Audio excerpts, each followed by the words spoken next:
Gandang umaga mga kids! Ito na naman si Teacher Math at ang pag-uusapan natin ay ang doubling a number o ang tinatawag kong doble. As the word implies, we are making the value of the number twice its value. Pang mas madali nating maintindihan, gagamitan natin ng 5 squares para sa mga numbers nating imumultiply. Dahil magmumultiply tayo, we will be using times and number 2. And the product will be written below. For example, 11,111 times 2. The answer is 22,222. Diba? Ang dali lang, class. How about 22,222 times 2? Mula kaliwa, papuntang kanan, the answer is 44,444. Diba? Ang dali lang. Alam niyo ba na ang product ay always even number? Paano to? Even number ba ito? Odd number to Yes, tama ka. Ang tinutukoy natin ay ang result ng pagmumultiply kung tawagin ay product. It is always an even number when you are multiplying a number by 2. By this time, alam niyo na ang sagot. The answer is 66,666. Another example, 44,444 times 2 is equal to blank.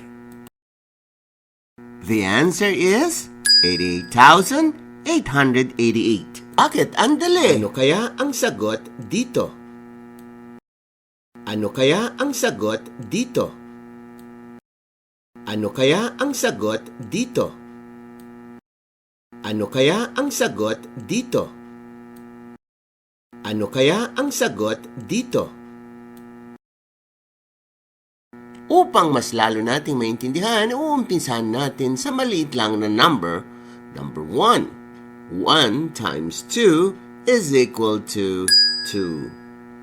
Kapag dinoble natin ang 1, ang magiging product ay 2. Kapag ang 2 ay dinoble natin, ang magiging result o product ay 4.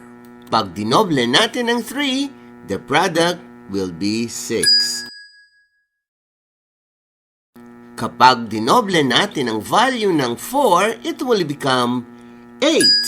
Tandaan, kapag tayo ay nagmumultiply ng 4, 3, 2, 1, or 0, wala tayong i-carry.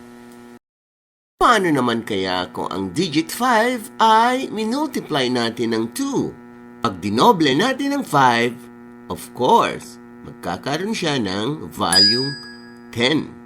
We will write 1 and then 0. How about 6? We will write 1 on the tens place and 2 on the ones place. How about if we are doubling 7? What is the product? Product is 14. Here in this example, we are doubling 8 in the ones place.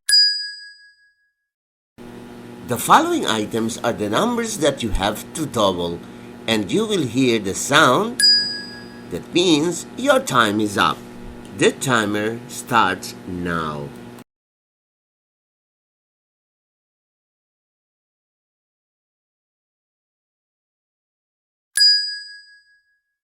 The answer is 18.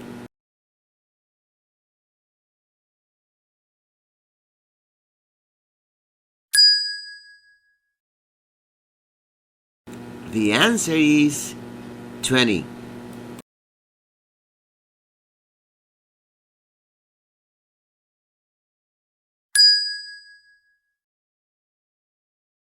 The answer is 22.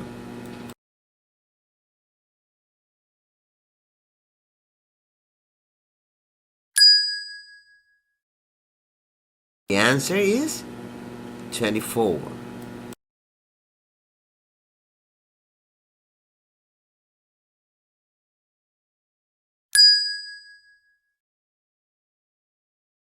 The answer is 26.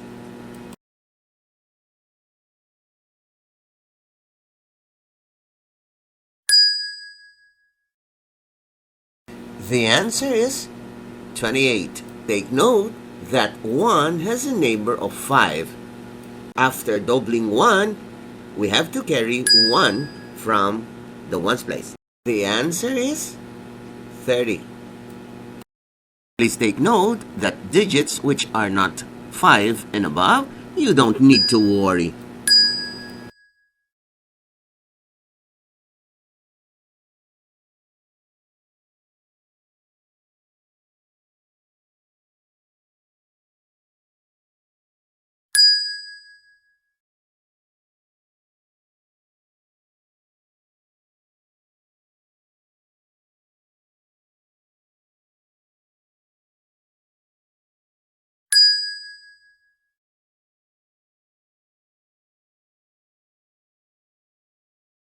Digit 4 has a neighbor 5, and that is why it will receive 1 from its neighbor. Doblehin natin ang 4 plus 1 is equal to 9, and then we will write 0.